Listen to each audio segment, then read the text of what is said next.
So the three-cone drill in terms of the NFL Combine is from a linear start position, a three-point stance, identical to the 40-yard start, is actually a power drill, not linear speed. Because the distance is so short, it's only 5 yards, it's more of a bound into the drill and a linear bound out of that 5 yard. After that, then it becomes a speed motion because you're looking at circular speed, which is very specific to a number of athletes. I mean, the easiest examples are, pass rushing coming around the corner or a wide receiver coming across the middle and turning upfield. Those type of circular cuts are very, very important in football. So what better way to demonstrate your ability to navigate those turns than to put a 5 yard radius on the turn itself.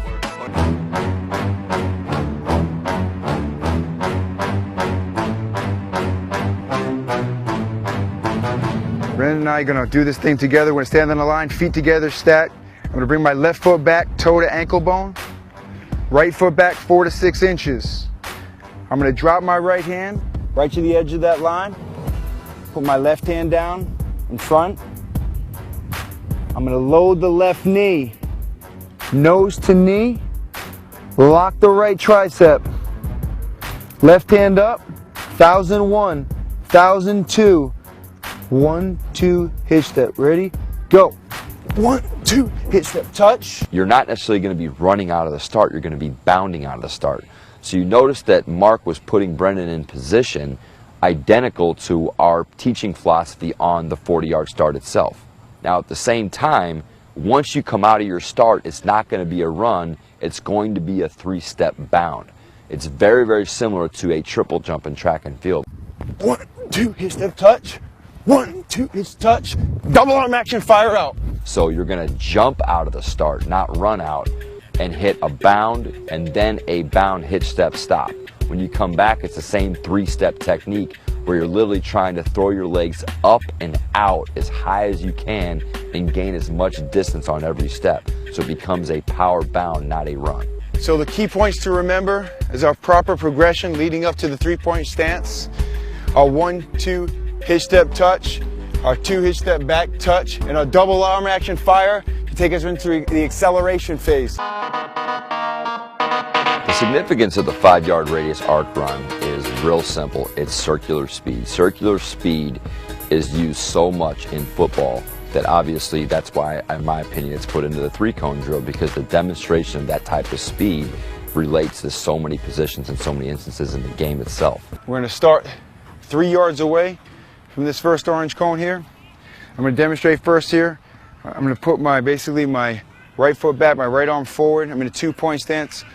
I'm going to start firing my arms. I throw my head towards these cones. I'm leaning. I ensure lean, tilting my head towards these cones.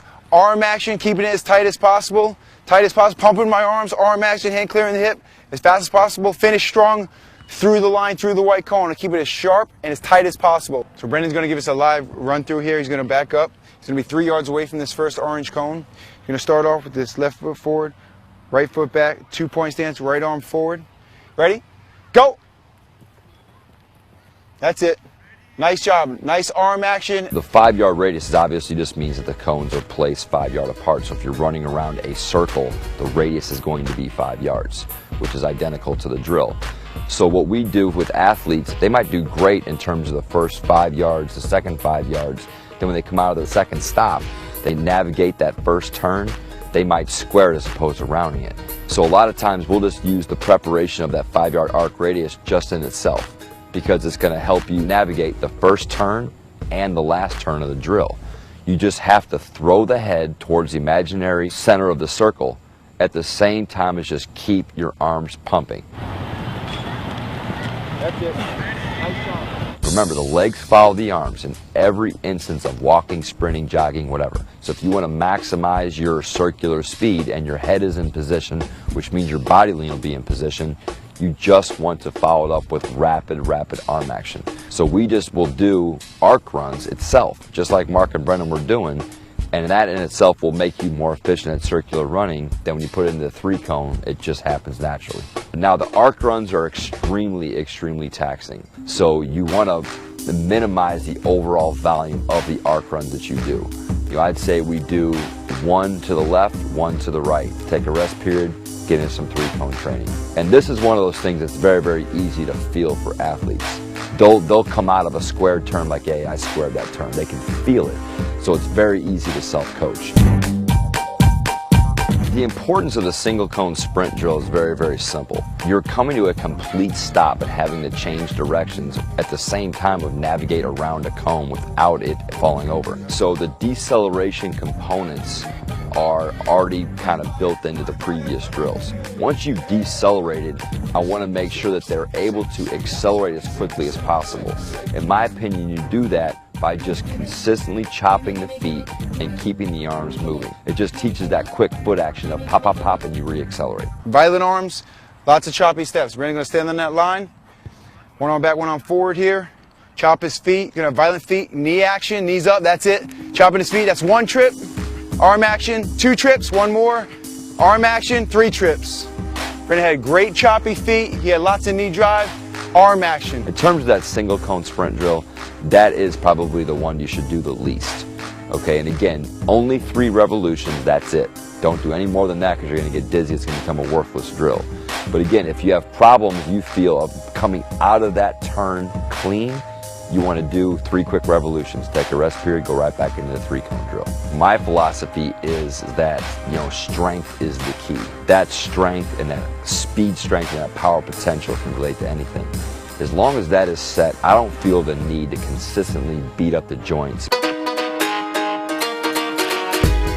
It's the one drill, I think, that has kind of a combination of everything. It's got the power, it's got the linear power, it's got the circular, multi-directional speed, it's got the braking and everything. So I've talked to some scouts that think that that's one of the most important drills at the combine because it has everything you need. The overall reps and volume of a 3-cone or pro shuttle is very minimal. We might actually have 3 of the 4 days is straight linear speed. We might get to the end of that type of training session and just throw in a good 10 to 15 minute block of 3 cones and shuttles. We don't practice it a lot, we really don't. Expect a good time. I always say the benchmark is you have to break 7, you just have to. And I believe that across the board for anybody that's not a lineman. When you get into the typical speed positions like wide receiver and defensive back, I strive for 6'6", 6'7", I really do. Linemen, it varies. I'd say anywhere between like a 7'3" range is kind of what we shoot for in terms of the elite. I'm going to try to get everybody in the 7'5s or below. Be sure to check out the entire series of drills for the 3-cone on the page below. And the entire Bomber Eater Performance Systems Football Training Series program is available here on bodybuilding.com. Don't let the beat stop, I wanna see your head rocking. Beats cracking, the b-boys are body popping. The bass drop show, it sounds like a tremor. Everybody's in the club getting the vibe together. Hands in the sky, yo, we move to the floor, leave you stressing. Unhappiness at the door, keep it funky. With a 4/4 beat from your radios, TV screens and in the streets. So don't stop now, DJ's got the media on lock now. Temperature's hot now, he's in the mode, there's no time to flop now. I'ma give my all, give you everything I got now. I'm like the colours in the rainbow, the way my white light just shines through a prism. These cypher sounds, I'm spitting on the bass line and the waist lines into